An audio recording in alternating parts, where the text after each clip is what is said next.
Hail Warrior! I am bringing you the 3 best DPS builds for New World. Your main goal and your role is to do as much damage as possible. You are also responsible for reviving fallen teammates. All the builds have the same defensive armor and almost the same jewelry setup as melee DPS. The main difference between them is your artifact choice. So we will cover them and what you need to know about setting up your perfect build. Firstly, we will cover the armor and perks you want to focus on. Currently, the strongest PvE perk setup is Enchanted Ward, Health, and 4 stacks of Refreshing. Most mob and boss attacks are usually light and heavy attacks therefore, and Enchanted Ward will be the best form of protection.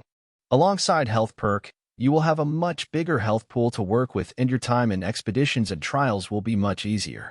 As a third perk, it is flexible and totally up to you. You should be good to go as long as you have 4 perks of Refreshing in your gear. As our main armor artifact, we will be using Featherweight. It allows us to wear 2 pieces of heavy armor. You can use it on your head, gloves, or feet. The rest is light armor. In the end, you will end up with 30% more armor than in a normal light equip load, meaning that we can be a bit more aggressive when it comes to our attributes. The link to every build will be in the description below. Let me reveal the first build.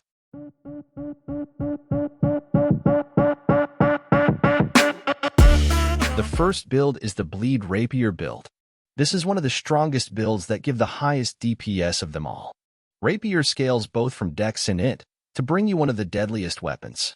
With a finisher artifact, you can enhance your damage against bleeding targets by 15% on both weapons.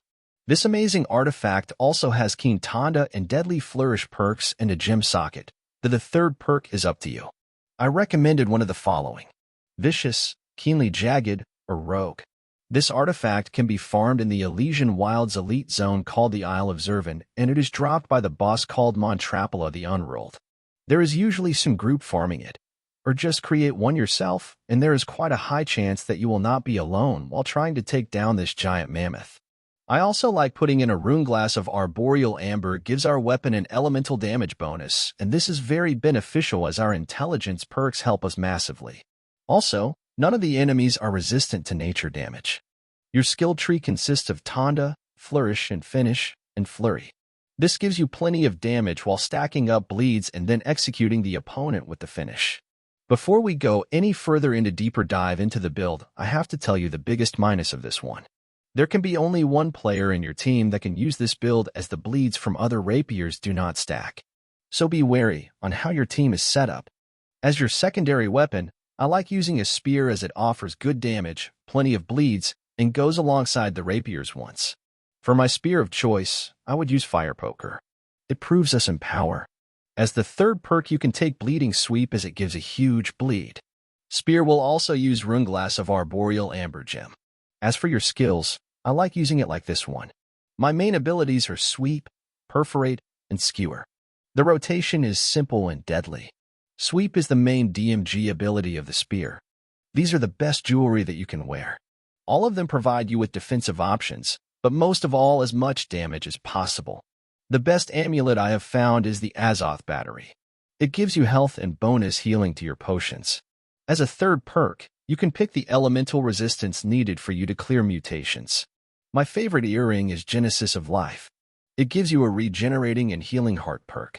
As a third perk, you can pick Refreshing or Refreshing Toast. By far the best ring I have found is Red Hot Stag, which gives you a much-needed bloodletting perk, Hardy, and you can take thrust damage to make a complete best-in-slot ring. When it comes to your attributes, go for 350 dex, and then 100 con and 150 int. This gives you the highest damage output as your finisher scales of dex and int.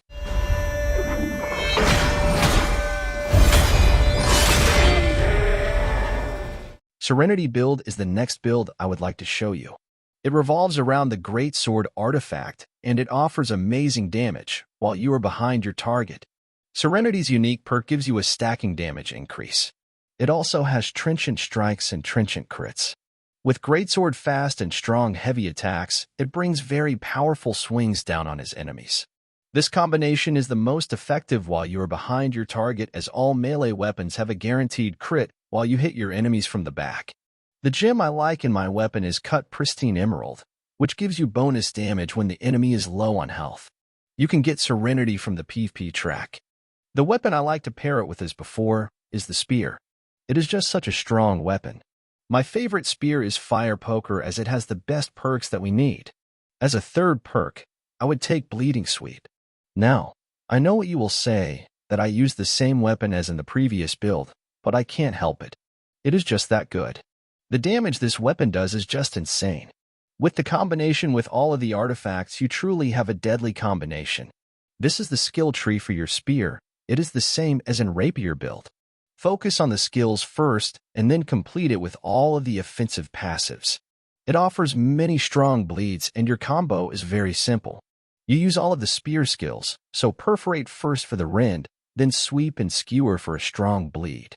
Then you swap back to your giant sword and continue smashing the enemies. When it comes to jewelry, it is a bit similar to the previous one as none of the artifacts are truly best in the slot for you. Ink is good, but not the best. I would much rather use this one. Azoth Battery gives you anything you need. As for the ring, something changes and the best one is the Privateer's Heirloom. It gives us slash damage that we need and hardy that is the best perk. As a third one, I recommend leeching for a bit of survivability. For the earrings, I like using Keratin earrings. It gives us a regenerating and healing heart perk. For me, one of the best perks on this piece of gear. When it comes to attributes, get 350 strength, 150 dexterity, 25 int, and 100 constitution if you feel too squishy. You can go for 150 con. I prefer maxing strength over dex as the perks on the strength side are much stronger than on the other.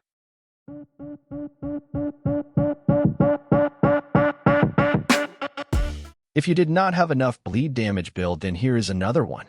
Bleeds are very powerful and this one is quite strong. It utilizes the new sword artifact called the Butcher. With the combination of its unique perk and hot red stag ring, all of your bleeds will be almost at the bleed duration cap, and many of our bleeds are very powerful. The Butcher itself can be farmed in Dynasty Shipyard Expedition in M1 or higher mutations. With all of its very powerful perks, I would take the gem slot as my final perk slot, and I would take non-Runeglass Malachite for the gem. This is the skill tree that I like using. It offers us the most damage possible while still getting the perks of having some defensive passives from the shield tree. My secondary weapon is the same as before. The spear is simply too good to pass on. The bleed from the sweep is the strongest bleed in the game, and with the Butcher and red hot stag ring, it makes it ridiculously powerful. My favorite spear is called the Fire Poker, and the third perk I like is the Bleeding Sweep. As a gem, I would use the non-Runeglass Malachite. The skill tree looks like this. I like using Sweep for the bleed that you get with the weapon perk, as well as Perforate for the rend and Skewer for another bleed.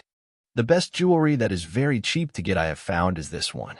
Azoth Battery is the amulet that I have explained in detail already. Next one is Red Hot Stag Ring. It is the primary ring to go for if you want to deal bleed damage. Just take slash damage as your third perk and you are good. My favorite earring has a regenerating and healing heart as its perks. They offer you just so much healing and you won't need to be as reliant on your healer as much as without them. When it comes to attributes, I would use the most offensive option with 350 STR, 150 dex, 25 int, and 100 con. This will give the best damage output in my opinion. With all the builds covered, I would like to cover some of the tips I have found helpful for you. First is your heart rune. I like using the brutal version of the cannon. Its damage is just insane, and I like seeing huge damage numbers. However, if you need a defensive option, use Stalwart Heart Rune of Stone form. Gems that I like using in PvE are Simple Cut Pristine Opal. They give you a general elemental resistance. Overall, it will give you less resistance against a certain element, but you won't need to swap them every time you want to do a different mutation. This, however, is not recommended if you do M3 mutations.